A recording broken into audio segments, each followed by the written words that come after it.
says that they followed him throughout the crowd all the way into the house. They came and they were persistent in following him all the way into the church house. That says one simple thing unto me is that you might think, and it does not mean that God cannot move in your own personal house. It does not mean that God cannot move on your job. It does not mean that God cannot move in the grocery store. It does not mean that God cannot move anyway, because he is God. And wherever he is, he can move whenever he chooses to move. Yes, yes. But there are certain blessings that only can be obtained in the house of God. There's something about when you're in a corporate setting that God has a specific blessing in which he wants to outpour upon those that come into his house. You can pick any church that you can go to, but there's a house in which God has a specific blessing for. Why would God open up into his word and says, forsake not? It was not a command, but it was a warning. Don't neglect coming into the house of God. Don't neglect coming amongst the saints of God. In Hebrews 10 and 25 it says, not forsaking the assembly of ourselves together as the manner of some is, meaning that it can become and develop into a horrible habit, but rather when you come together in my house, there should be a time of exhortation. In my house there should be a time in which needs can be met. In my house there should be a time in which when you walk in heavy, that you can come running to the altar and say, Jesus, thou son of David. I will still say yes, Lord, although I don't understand you, although I have not heard from you, although it may have been years, although I might have lost some things on the way, I still have got to come to the house of the Lord. And the Bible said, and so much so, New Living Translation says, especially now, when people are living in a now situation and they feel like they're about to lose their mind and they're about to lose everything that they worked hard for, they have to come to the house of God and say, Lord, I need you to rescue me. I'll say yes, because I have no other place to go. They came with a need.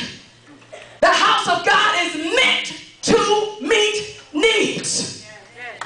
First of all, for you. Touch your neighbor and say, it's for you. Come on. There's a need for you. And when God blesses you, and he will bless you because he's faithful and just. First of all, to forgive us of our sins and to cleanse us from all unrighteousness. And he said he blesses those that trust him. He said if you will allow him to lead you in a path of righteousness, he will not forsake you. So he's going to meet your need. And when God meets your need, he's therefore, it said, now I don't just want it to stop right there. When you get the word upon your life, when you get delivered and you know God will pour out blessings upon your life, it's not for you just to keep it all into yourself. Don't you know that there'll be somebody else that'll walk through the door that's worse off than you, and you have the need and you have the necessary means to bless them? So God's house is first of all to meet your need for you, and secondly, through you. Yes, ma'am. That's how you receive your blessing. Yes. And the Bible says that they had a specific need. And it wasn't until this point that Jesus opened up his mouth. You mean they had to endure? They had to be tested in two specific ways. The Bible says that Jesus said, do you believe that I am able? He knew they were blind. It didn't quite make sense. Wait a minute. Jesus, we've been following you. We've been praising your name. We've been lifting you up. We know who you are. We acknowledge who you are. You're the Son of David. You're the Messiah. You're the one that's come to rescue us. You're the one that's healing. You're raising up the lame. You're raising up the dead.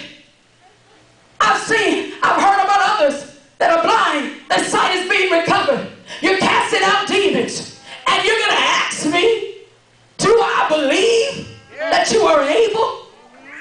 God is testing us in two specific areas as he's testing these men. First of all, he wants to know, do you believe I am? He asked him. He said, first of all, do you believe I am able? But this is what I believe two questions are implied in this text. He simply said, do you believe I am?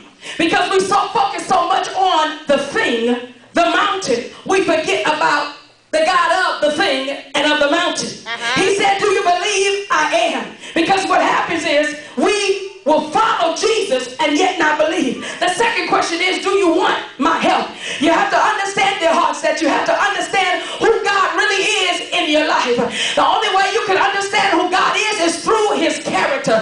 The very words I am simply means that he is who he is, everything that you need him to be. The words I am talks about the character of God. The word I am talks about the love of God. If you need somebody to love you, why would he send Jesus? He said, for God so loved the world that he gave his only begotten Son, that whosoever believeth him shall not suffer, but you shall have eternal life. We can find that over in John 3:16. And to understand who God is, he wants you, he'll test you and want to know, do you understand what my real joy is? When you feel like you're about to lose your mind, his word says over in John 15:11 that he'll give you fullness of joy. Joy unspeakable that can surpass your mind. When you want to understand the character of God, he wants to let you know, I want to take you through so you can understand what peace is. He lets us know in Philippians 4:17 that he gives us peace that passes all our understanding. When you want to understand the character of God, you have to understand, just like God had to show unto Moses. He walked by Moses and he spoke for himself and said,